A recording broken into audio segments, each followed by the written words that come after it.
What's up, everybody?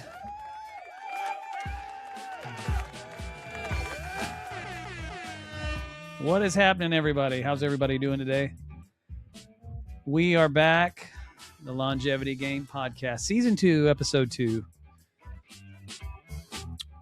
And we're going to be talking about some more cool stuff today. Biological age versus chronological age. Is it important? Is it real? What does it mean? We're going to get into that. We're also going to talk about hormesis, and we're going to talk about Yamanaka factors. All right, so let's get into this. All right, so what if your birth certificate says that you're 45, but your body's aging like it's 60, right? And what if someone else is 65, but biologically functioning more like they're 50, right? So that's the entire idea behind biological age. Chronological age tells us how many birthdays you've had. Right. Biological age tries to answer a much deeper question. How fast is your body actually aging? And this is kind of where longevity medicine gets really interesting because, we're no longer just asking, how old are you? We're asking, are your cells inflamed? We're asking, are your mitochondria keeping up? Are your arteries, are they aging faster than expected, right? Is your muscle tissue protecting you or is it disappearing? And is your sleep helping repair you, or is it silently accelerating your decline? And now with biological age testing, epigenetic clocks, wearable data, lab markers, and AI-driven health dashboards, we're trying to measure something that used to feel impossible. All the things that we have at our disposal now, it sounds like stuff out of a James Bond movie, like this wearable tracker, this Oura Ring. My gosh, this thing is amazing. It told me I was sick the day before I had any symptoms. It's just really, really incredible, the tools that we have at our disposal, right? But here's the big question, right? Do these biological ages tests actually work? And even if they do, though, what are we supposed to do with that data? What are we supposed to do with that information? And so that's what we're going to unpack today on the Longevity Game Podcast. So welcome back to the podcast. I hope you guys are all doing well. This is Season 2, Episode 2. And, we took a few weeks off so we could kind of recalibrate, and, I have a lot of things going on, lots and lots of things. But this is one of my favorite things because as I prepare and research for this, for each podcast episode, it really helps to bring into light like some of the newest stuff that we're finding out and some of the newest things that are on the horizon. And it's super exciting. We're in a time unlike ever before, and we have so many things that are up and coming and are being tested, and it's just really, really incredible. The science is exciting, and so I hope that they can keep it equitable where everybody can afford this stuff, because how big pharma gets sometimes.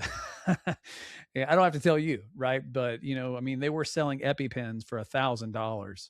I don't know if they're still doing that, but that was ridiculous because they were, they cost like $5 to make, stuff like that. So anyway, on this podcast, I like, we don't talk just about living longer, right? So we talk about living stronger, sharper, and better for as long as possible. And that's what health span is, right? And we talked about this last time. Lifespan is the amount of time that you live.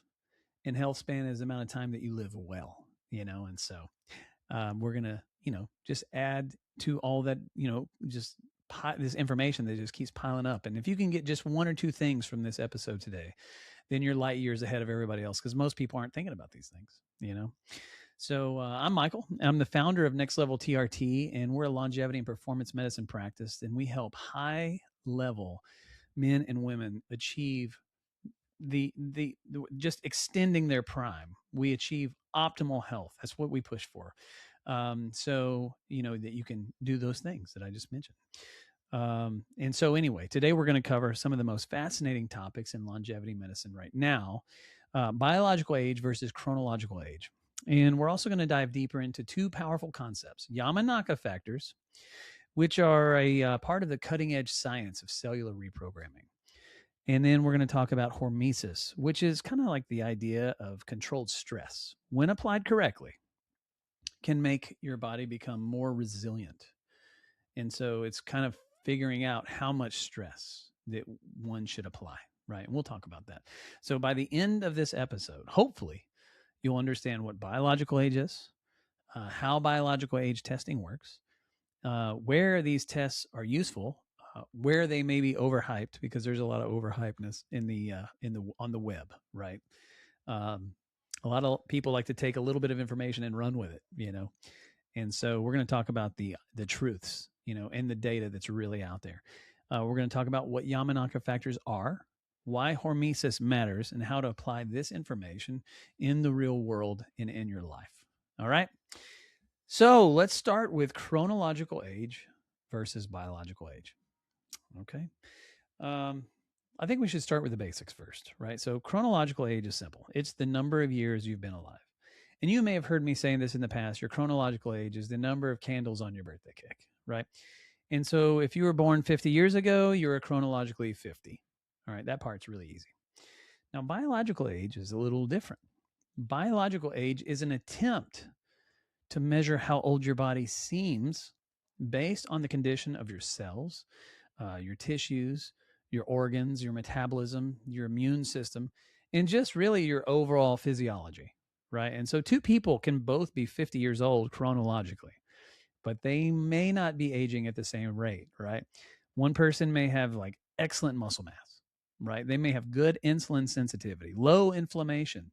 They could have really strong cardiovascular fitness, health. They could have really good sleep, and great recovery. And another person may have the opposite. They may have visceral fat, right? Insulin resistance, poor sleep, low muscle mass, high blood pressure, chronic inflammation, and low energy, right? Both of these people are 50, but biologically, they are not the same. And so that's the entire point, right? And so chronological age is the calendar, and biological age is the condition of the machine. And so the calendar tells you how long the car has been on the road, right? But the biological age tells you whether the engine is clean, the tires are worn down, the oil's bad, and the transmission's slipping. You know what I'm saying? And so, I'm sorry, I because I wear a number of wearable devices. My son is calling me right now. Anyway, so that's why longevity medicine is so interested in this, right? Because if aging is not just time passing, but really just biological damage that's accumulating, then maybe we can manage it. Maybe we can measure that damage, right? And then we can correct it. We can fix it, and then we can push back on Father Time, right? So very cool, very cool. So why does biological age matter? Well, so here's this. This is why this matters clinically, right? So most people don't suddenly become unhealthy overnight, right? Disease usually builds slowly. It's insidious, right? Insulin resistance builds slowly. Atherosclerosis builds slowly. Muscle loss builds slowly. Mitochondrial dysfunction builds slowly. Cognitive decline often begins years before symptoms become obvious, right? So biological age testing is part of a bigger movement, in medicine. Moving from reactive care to proactive care, right? That's the key, right? Not just putting a Band-Aid on something once the damage is already done, right? Because once you lose your health, it's hard to get it 100%, back. You know what I'm saying? And so it's nice to figure, like, let's be proactive, right? Let's figure these things out before they start breaking down. And so moving from reactive to proactive, right? Reactive medicine waits until you have a disease. Longevity medicine is, can we detect dysfunction earlier? Can we identify the symptoms that are breaking down before the diagnosis appears, right? And so, that is the promise, right? We have to be careful because, the promise of biological age testing is that not the same thing as proving that every commercial test is clinically useful. That distinction matters because there's lots of tests, right? And so some tests, work better than others, right? How do they work? Well, there are several categories, right? So first we have epigenetic clocks, right? These are probably the most popular and probably the most marketed biological aging tests right now. And you can find these online. You can buy these all over the place. epigenetic clocks usually look at something called DNA methylation, right? And DNA methylation or DNA methylation patterns. And DNA methylation is really a chemical tagging system on your DNA, right? It doesn't change your DNA sequence, but it can influence how genes behave. As we age, methylation patterns shift, right? And scientists discovered that certain methylation patterns are highly associated with aging. So researchers began developing algorithms that estimate biological age based on those patterns. And some of the best known clocks include here, I wrote these down: the Horvath clock, the Henham clock, the Pheno age, the Grimm age, the Dunedin pace clock. Now, they're not all measuring the exact same thing, right? Some estimate the age, some estimate disease risk, some estimate mortality risk, and some estimate the pace of aging. The last one's important. All right. So the Dunedin pace, for example, is often described less like a biological age number and more like a speedometer for aging, right? So it tries to estimate how fast you're aging right now compared with the expected rate of 1 biological year per chronological age. So instead of saying you're biologically 52, it may suggest your body is aging faster or slower than expected. Okay. And that may be more useful clinically, really, because if I'm working with somebody in the clinic, I don't just care whether their test is older or younger, right? I want to know, are we moving the needle, right? Are these interventions that we're laying on you, are they working, right? Is the rate of age improving? And that's where this data really becomes interesting. All right. And so you might be asking, well, do they really work, right? Well, the honest answer is they work for some things, but they're not magic, right? So they're good, like most things, they're good at detecting patterns, and specifically patterns associated with aging and risk and health status and stuff like that. But some DNA methylation clocks have been associated with mortality risk and frailty and morbidity and disability and age-related disease outcomes, right? The DunedinPACE, for example, it's shown strong retest reliability, meaning that it's consistent, right? And its associations with morbidity and disability and mortality, consistent, right? And that's pretty impressive, right? And I think that's why that one's such a good test, right? But we have to avoid like overhyping this stuff, right? Over-interpreting these results. A biological age test is not the same thing as a diagnosis, right? And it shouldn't be used in isolation, right? And this is where a lot of people get carried away. I do have an Aura ring, like I mentioned, and on my Aura ring, I have it tells me kind of what my heart score is it says, your cardiac score shows that you're 10 years younger than somebody else your age, right? Which is pretty cool. And it changes, from time to time. But anyway, all these, like I said, they shouldn't be used in isolation. This is where some people kind of take it over the top, right? They get a test, right? It says their biological age is 5 years younger than they think. And then they think, great, I'm healthy, right? But what if their blood pressure's high, right? It doesn't know that, right? What if their ApoB is elevated, their apolipoprotein B, which is a strong atherogenic risk, right? And what if their fasting insulin is high? It doesn't know that, right? What if their VO2 max is poor, meaning their body doesn't use oxygen well, right? What if they have low muscle mass?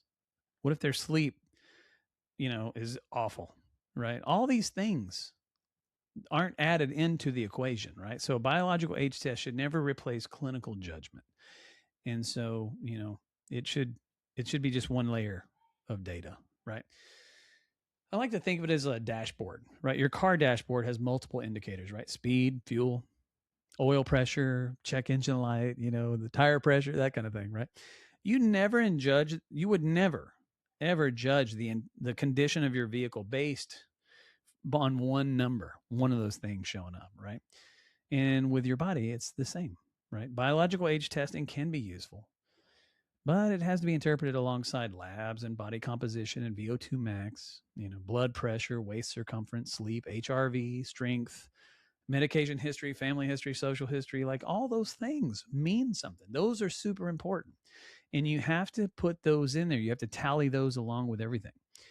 And that's the real clinical picture, right? And I think this is where most or many longevity clinics can either help people or confuse them, right? The test is not the strategy, the test is a tool, right? So I'd be very interested to know if any of you guys have had some some biological age testing done. And if you have, like, which one have you used and have you found it to be helpful? I'd be really, really interested to know. Leave me a comment. I'd like to know. So, when we do have these biological age tests, so what do we do with the information, with the knowledge, right? Here's the practical framework. Okay, number one, establish a baseline, right? You can't improve what you don't measure, right? And so I always say this to people because some people, and I have to say, it's probably one of the biggest reasons people come into the clinic. They're like, I am exhausted. I don't know what's going on. I'm just tired, and a lot of these people we find have really, really poor sleep. You can lay in the bed for 7 hours. That doesn't mean you're getting the deep sleep and the REM sleep that you need for recovery. You might just be getting mostly light sleep. You might be tossing and turning more than you know.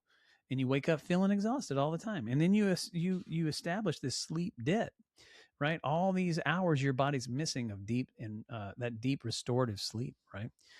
And so if you're not measuring it, you don't know.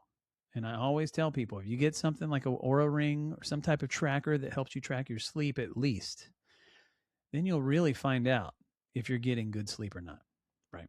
And so anyway, a biological age test may give someone a starting point, right?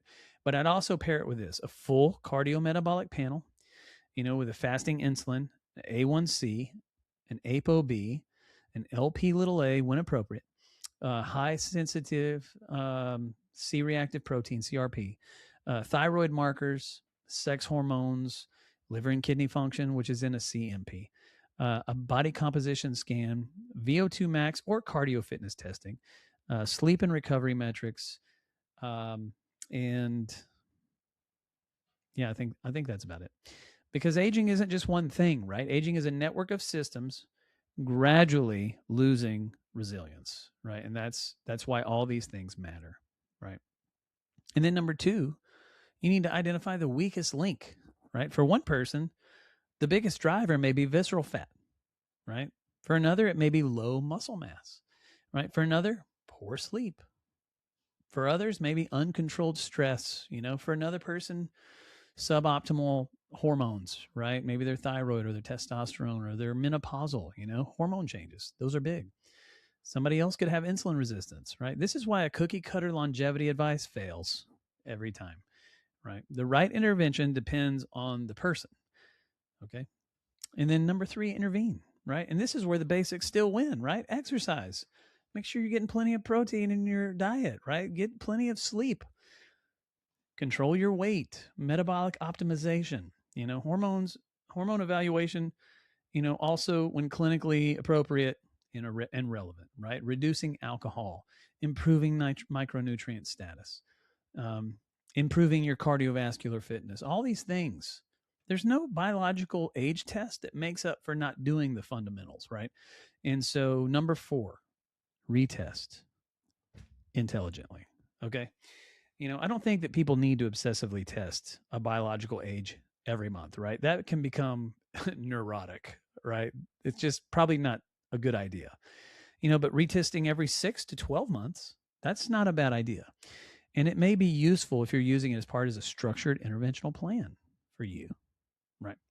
And so the goal is not to chase a vanity number, right? The goal is to see whether your body is becoming more resilient, if you're feeling better, if you're getting better physical outcomes, if you have more, if your brain fog is gone, if you're starting to lose weight, if your insulin numbers start going down, that's great. Those are the things that you really need to be checking.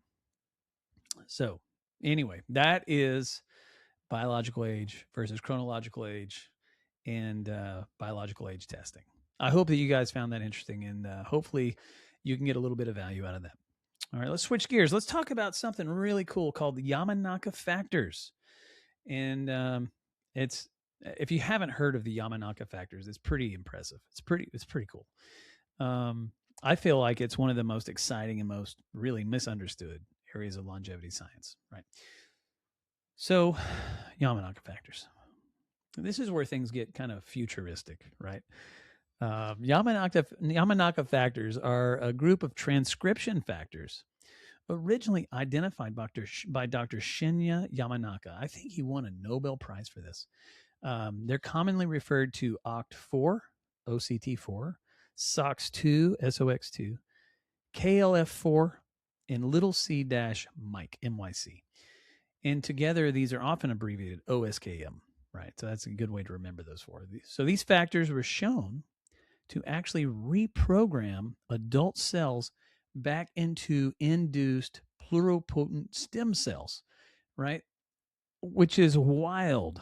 In simple terms, scientists found a way to take a mature adult cell and push them backward toward a more youthful stem cell like state. And this discovery was revolutionary, right? There was a problem. Okay. There was a problem, right? Because if you fully reprogram cells, that can be dangerous, right? If you push cells back too far, they may lose their identity, right? And a skin cell may stop behaving like a skin cell. A liver cell may stop behaving like a liver cell, right? And uncontrolled cellular reprogramming raises serious concerns, including tumor risk, right? And so the cool part about all this is they said, well, instead of maybe backing it all the way up to stem cell size, what if we just partially do that, right? So partial reprogramming was the next step, right? And so partial reprogramming asks this: can we expose cells to the rejuvenating signals just enough to restore youthful function, but not so much that the cell loses its identity, right? So in animal and cell studies, partial reprogramming has shown promising signs, including improvements in tissue function, improvements in epigenetic age, and regenerative capacity, that's amazing. We are close. My gosh, we are super, super close. Reviews of the field note that partial reprogramming has been reported to rejuvenate human dermal fibroblasts, improved age mouse biology, and affect age-related molecular patterns, right? Now, researchers are still working through the safety and the delivery and the dosing and all that stuff and the cancer risk concerns. But I mean, we're really close on this one, and that's really awesome. Now, let's just slow it down a little bit, because this isn't something somebody should hear and think, "Oh my gosh, great! I'll go find a Yamanaka factor therapy somewhere." Right? No, we're not. That's not a good idea. This is early stage science, right? And so it's not a routine clinical anti-aging treatment, right? This is not like checking your testosterone or prescribing a GLP-1, right? This is still largely in the realm of advanced research and like biotech companies and biotech development, right? So, but conceptually though, it's huge. It is huge. Why is that? Because it challenges one of the oldest assumptions about aging, right? That aging only moves in one direction, right? Partial reprogramming suggests that some features of cellular aging may be reversible. And that is so cool. And so that doesn't mean that we have solved the aging crisis, all right? It does mean that humans can safely reverse aging today, right? It does also mean the field is changing. And in the future, we may see therapies designed not just to treat disease, but to restore cellular function. And that's a major shift. Dr. David Sinclair, he is a Harvard trained PhD and has been studying and working in longevity science for, I think, the last 20 or 30 years. And I recently saw him on a podcast, and it was the DOAC podcast. I think that's what it was. And he was talking about how they're currently working on the eye, right? And turning back blindness. And they've actually done it in monkeys.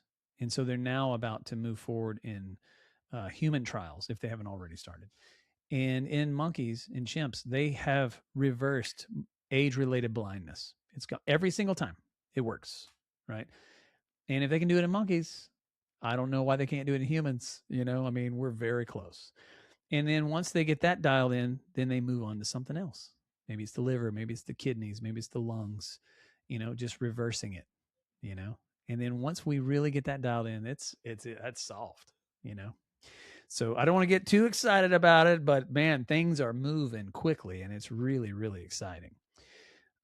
So this is really a big shift. So anyway, also, ladies, what we're going to talk about something called hormesis. This is the old school longevity tool, right? And you guys might be doing things that stimulate hormesis or cause hormesis in your body right now, right? So let's talk about it, right? Because while Yamanaka factors are really futuristic, right? And hormesis is something that you're probably already doing, or if not, we can apply today, right? And so hormesis, Hormesis, is the idea that small controlled stressors can make the body stronger, right? And so the key words are small, controlled, recoverable. Okay. Too much stress damages the body, right? So the right dose of stress can trigger adaptation, you know, and so exercise is really the easiest example. So when you lift weights, you create stress on the muscle, right? Muscle fibers experience mechanical tension and their body responds by how? Repairing and adapting, growing bigger, getting stronger, right? Another example would be zone 2 cardio. So zone 2 cardio is when, you know, okay, you challenge the cardiovascular system and the mitochondria. And zone 2 is not high intensity cardio.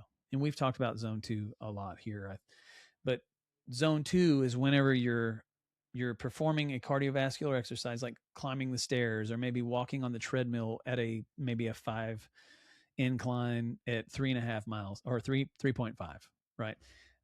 You're able to breathe comfortably through your nose, but you cannot and your heart, by the way, isn't going like crazy 150, 160. It's probably between 120 and 130 or 120, depending on your age.